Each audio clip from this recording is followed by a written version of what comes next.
Hi guys, so today I will be showing you how to make a Chapilian steak, and for this recipe I will be using beef sirloin, a lot of onions, garlic, pepper, sea salt, butter, and rice. And to cook the rice, we're just gonna pour it out, wash it, fill it with the appropriate amount of water, and then throw it into the rice cooker for 15 to 20 minutes.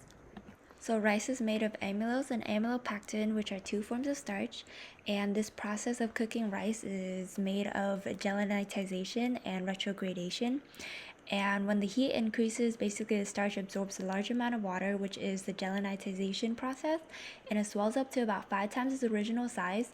And as the granule of rice increases, the mixture is more viscous, and about at 80 degrees Celsius, the granule breaks up and amylopectin leaks out, and this is what makes the rice sticky. And the next process is called retrogradation, and this is when the granules start to cool, they start to crystallize and kind of pull themselves together. If you want a better explanation of this, I will leave it in the description. Okay, so after we cook the rice, now it's time to prep the meat. And as you saw earlier, we finely chopped the onion, and that's going to be used now. We also already beat the meat with the meat tenderizer, and both of these are to tenderize the meat. So basically we beat the meat until we can get as flat as possible, and then we covered the meat with onions. As you can see here, we covered the top and the bottom, and I just kind of wrapped it in plastic wrap so that the onions always touching the meat. And then we left it in the fridge for 30 minutes, and now we're gonna season it.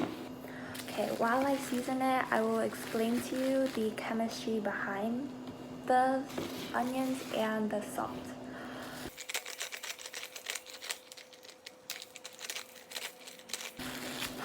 So the chemistry behind this is actually quite simple. First reason why we add onions is just because it tastes good and the flavor of the onion is synergistic with the meat. The onions also contain an enzyme. It contains a proteolytic enzyme that is also present in other fruits like pineapple and kiwi and honey. We just don't use it because that's not the flavor that we want with our meat. So we just kind of stick with onions. And basically the enzyme just breaks down the meat fibers, and this makes it more tender. The next step is what I'm doing right now is we're adding the salt onto the meat. And the salt, the texture and the salt kind of depends on the dissociation of the NaCl ions. So more importantly, the Cl ions increases the negative charge of the proteins in the meat. Basically, the Cl ions are absorbed into the positively charged surface of the meats that contain myosin. Myosins are basically just muscle cells that are present in most living things like humans. Okay, basically the absorption of this group of negative ions that's coming in from the salt onto the positively charged group of myosins on the surface of the meat shifts the isoelectric point to a lower pH, and this weakens the interaction between oppositely charged groups at a pH greater than the pI. And also in the presence of salts, the myosin that were insoluble before can pass through into the liquid phase and dissolve. This creates a good amount of like meat swelling, which is like, and water holding capacity. Just think about it logically. When salt is added on, the salt kind of like causes the meat to swell up, and water is also absorbed more because salt is now able to help absorb the water.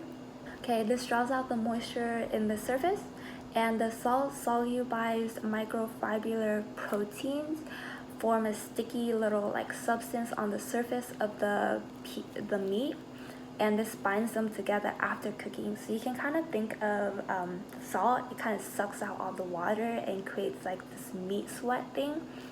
And The meat sweat is also kind of like a layer of matrix heat coagulated protein that entraps water.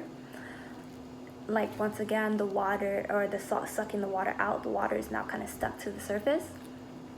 So in other words, the salt dissolves the moisture that is sucked out, and then this creates a brine that is then reabsorbed back into the steak because now there's no more salt, like pure solid salt, to suck out that moisture. And this basically just like kind of puts more water into the steak and it makes it juicier. And then also the proteins in the process in the steak are broken down, so this makes it more tender. So I am heating a frying pan to high heat, and I'm about to pour in 2 tablespoons of canola oil. When the oil starts to smoke a little, when you like kind of look, that's when you know you can put the steak in. So after the oil smokes and it's ready, we'll throw the steak in, and then you just kind of cook it to whatever you want. I like medium rare, so my timing is going to be 3 minutes on each side.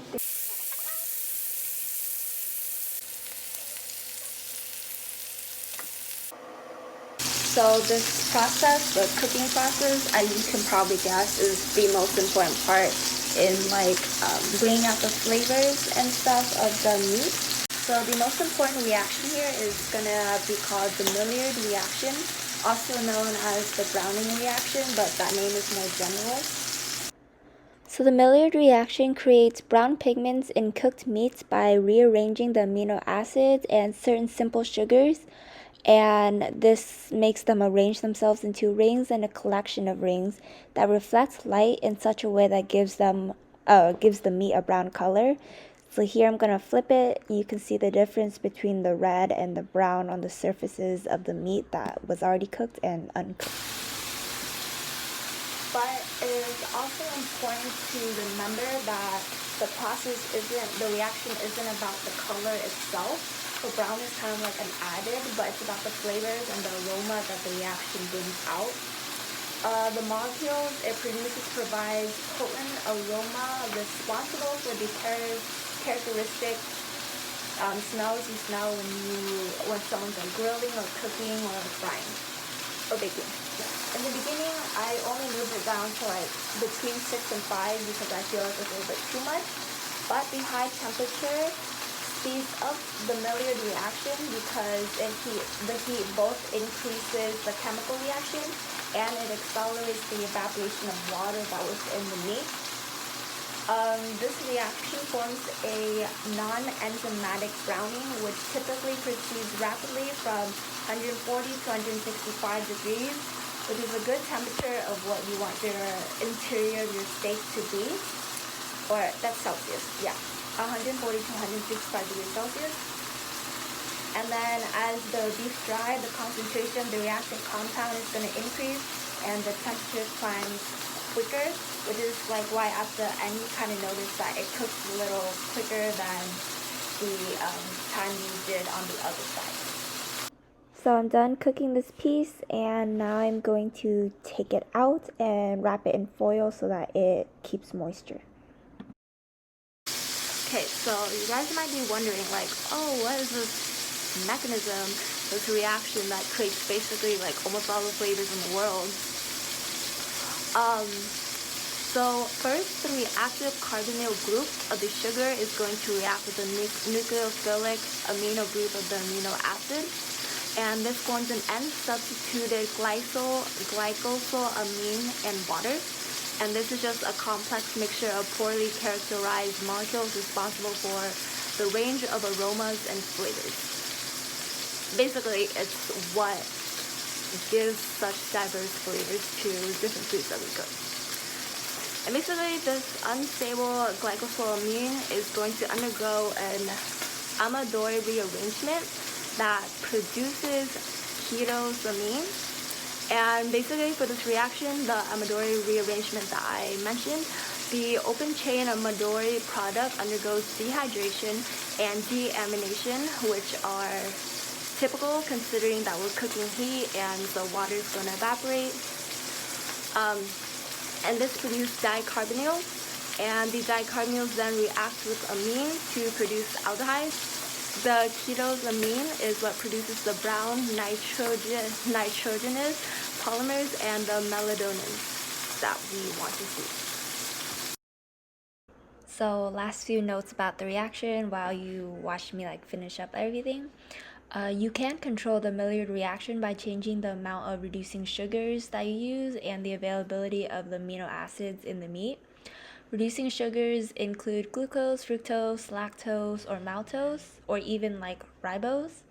And adding one of these reducing sugars to the surface can enhance the reaction, and this improves the flavor profile. So basically just seasoning.